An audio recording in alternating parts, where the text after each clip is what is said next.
4 जून नज़दीक है। सभी की निगाहें इस पर है कि देश में किसकी सत्ता बनने वाली है। क्या मोदी दोबारा से सत्ता में वापसी करेंगे या इंडिया गठबंधन जो है इस बार एनडीए पर भारी पड़ेगा।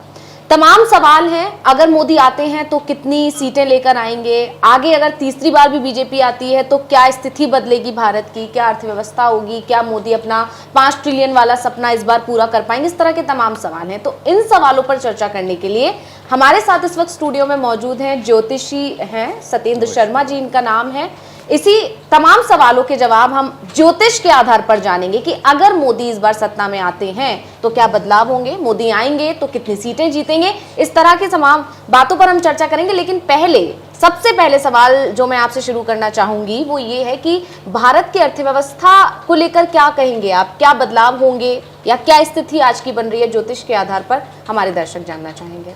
देखिए, अगर ज्योतिष के आधार पर हम इस साल को देखें जी, तो जो ये नव संवत्सर लगा है, विक्रम संवत्सर, वो 2081 है और उसका नाम कालयुक्त है। अलग अलग संवत्सरों के अलग अलग नाम होते हैं जी, जो कि 9 अप्रैल से प्रारंभ हुआ है, चैत्र शुक्ल प्रतिपदा से। जी, जब से ज्योतिष के जो निर्णय होते हैं वो संवत्सर के हिसाब से होते हैं। जो ज्योतिष पंचांग चलता है वो संवत्सर के हिसाब से चलता है। जो निर्णय ज्योतिष करता है वो अपना पंचांग के हिसाब से करता है। तो इस साल का, इस संवत्सर का जो पंचांग हम कहें तो साल से मतलब है हमारा इस संवत्सर से। जी, तो इस साल में जो राजा हैं वो मंगल हैं जी, और मंत्री हैं वो शनि हैं। जी, तो मंगल राजा होने से इस साल, इस संवत्सर में प्रॉपर्टी के रेट हाई रहेंगे।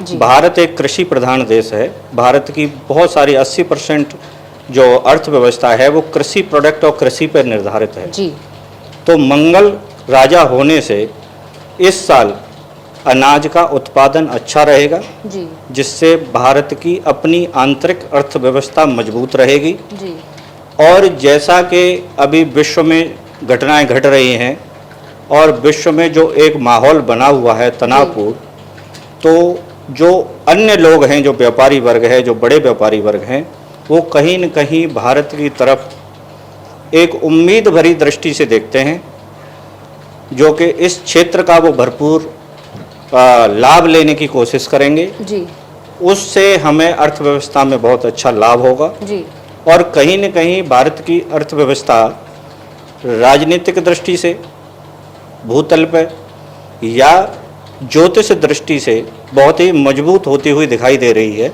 जी, क्योंकि इस साल जो परिवर्तन होने हैं, आप चाहे प्राकृतिक परिवर्तन देखें, सत्ता परिवर्तन देखें, जी, राजनीतिक देखें या क्षेत्रवाद देखें, जी, जैसा कि अभी पूर्वी देशों में विघटन चल रहा है, जी, बहुत सारी समस्याएं, अनाज की समस्याएं उत्पन्न हो गई हैं, जी, अनेक बीमारियां उत्पन्न हो गई हैं।